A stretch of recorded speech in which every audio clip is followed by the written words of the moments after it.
What's the intel out of spring practice in Tennessee, out there in Knoxville? Brent Hubbs and the team at VolQuest. Y'all, I'm telling you, get a membership over there, the Tennessee on 3 site.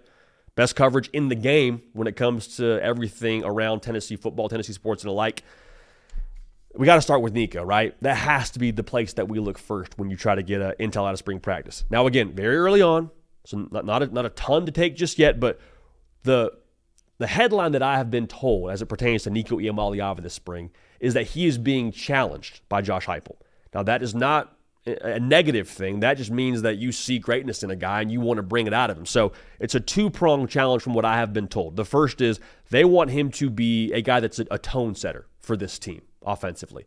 Not that he has to be Brian Cushing throwing his head into helmets and running around with a bloody forehead every spring practice. We don't need that. If you want to bring that to the table, hold the discussion itself. But they feel like with what they lost from a vocal point leadership-wise a season ago, guys like Dylan Sampson no longer there, stud running back for them. Cooper Mays, offensive lineman that set the tone. They would love to see Nico kind of get out of his comfort zone in some sense and be that vocal leader to a degree. Not that he has to be the only one, that he has to be the vocal leader, but be more of a vocal leader in some sense. Not a knock on the guy. I think it's just a matter of being a second-year starting quarterback in major college football. For the record, I think he can do that. Seeing him against Ohio State, the edge that he had, that showed me a lot, man.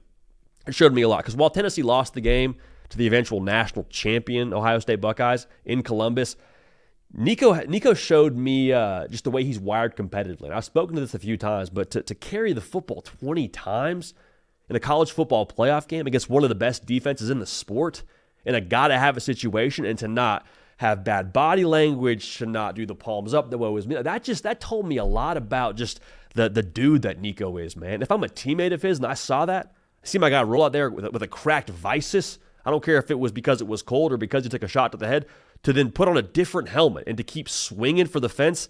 I'm very excited to see how he progresses in that vocal leadership role and as a tone setter role for the Tennessee offense. So that's the first challenge, again, that I've been told is issued for a young Nico. The second challenge is for him to progress as a decision maker. And this makes a lot of sense because a season ago, not that Nico was a bad decision maker, but there were many times where as a college football fan, you're watching the broadcast, drops back to pass, looking, kind of double clutches. Now, he's such a good athlete, he was able to make do multiple times with not making a quick trigger decision. But in this offense, if he can just see it right away, ball is out when it's supposed to be out, on time, in rhythm, that's going to, one, help the offensive line out.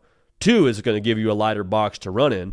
Three, it's probably just going to give Nico better numbers and make the offense more dynamic. Like there's so much built into this that's going to allow Tennessee to be closer to what they were in 2022 offensively if Nico Iamaleava is able to get a little bit more up to speed to that regard. And I don't know if it's a virtual reality thing like we talk about on this show, get him in the simulator a little bit. Maybe it's a film, maybe it's a repetition thing. I don't know what it is, but I think that was noteworthy hearing about the desire for more definitive decisions from Nico.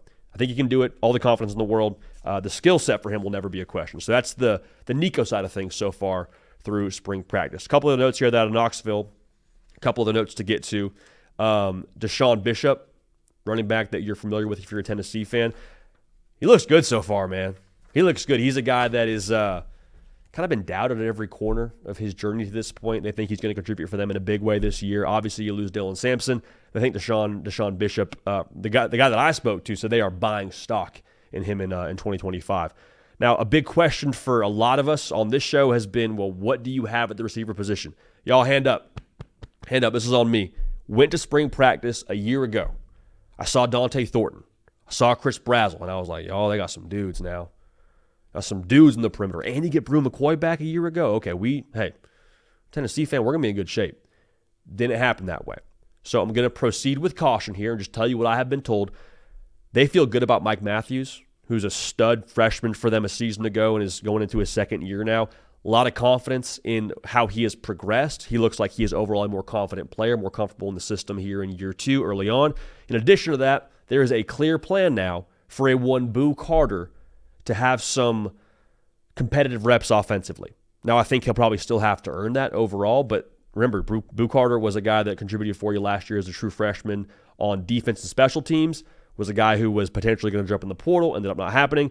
They're going to try to utilize him on the offensive side of the football. Now, what that looks like remains to be seen. I'm sure it'll be determined during spring and fall camp. But the bottom line here is they got some guys they're working through. Mike Matthews is a dude they're excited about, and Boo Carter's a guy that could potentially help them here in that receiver room. Now, David Sanders was, the jewel of your most recent class. He's already on campus, which is the modern college football now. If you're a top recruit, you enroll early.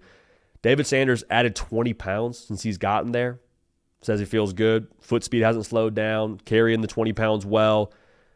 Interesting thing about him, he's still getting reps with some of the reserves, 2s and 3s. And I think if you're a college football fan, if you're a Tennessee fan, you read this on VolQuest and say, whoa, we missed on David Sanders. Nobody missed on David Sanders. David Sanders is, in fact, a freak show. I would happen to believe that he's probably going to eventually start for you at tackle here in 2025. But the reason why this is important to note is he's still adjusting to college football, y'all. He's still getting his feet underneath him. He's going to be really good.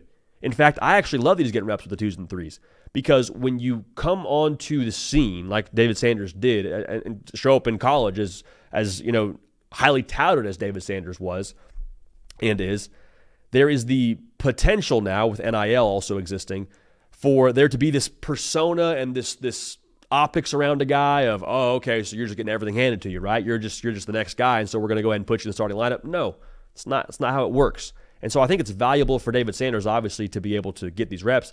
I think he appreciates having to get these reps with the reserves and having to learn and figure out college football and figure out this offense. I think it also is just valuable for him to have to earn this. That's how Tennessee operates, how Josh Heupel operates, and overall a very good thing for Tennessee fans that he is added that weight. Going to be a great player for you. If I had to guess, I would guess he would start this season for you, but we'll see what happens. Last note here defensively, Jackson Moy, defensive lineman for Tennessee, a guy you probably know about given his success last year, but they feel like he could kind of be the next Rodney Garner guy for them. You know what I mean? Like kind of just tough, physical, hard-nosed kind of defender for them in the trenches. They feel like defensively on that line of scrimmage, they're probably still in the 2-deep range in terms of how much depth they have. That's how you win in college football in the SEC. Got to have a quarterback, of course, month to month, but week to week, if you are deep up front, offensive line or defensive line, you're going to be in good shape. So overall, they feel like the defense is going to be something they can depend on still in 2025. Will it be top 10 in 2025 remains to be seen, but overall, just to feel like you're still going to have a lot there to lean on as this offense gets its sea legs. I think that's a very good thing. So ton of spring intel for you. That's Tennessee, and obviously keep it locked right here, but keep it locked over at VolQuest to get all the intel up to the very minute over there on the message board, General's Quarters, and the team over there, Austin Price, Brent Hubbs, Eric Kane, just crushing the coverage, so get locked in over there. It's fun, man. It's real. We're not talking about, maybe they'll look this way when they get to the fall, or maybe they'll look this way in the spring. We're talking about actual football being played. I don't care if it's a helmet and shorts and a T-shirt. We love it. We're here for it. We inhale all of it, and we'll talk about all of it. So, again, another reason to be subscribed, another reason to be locked in.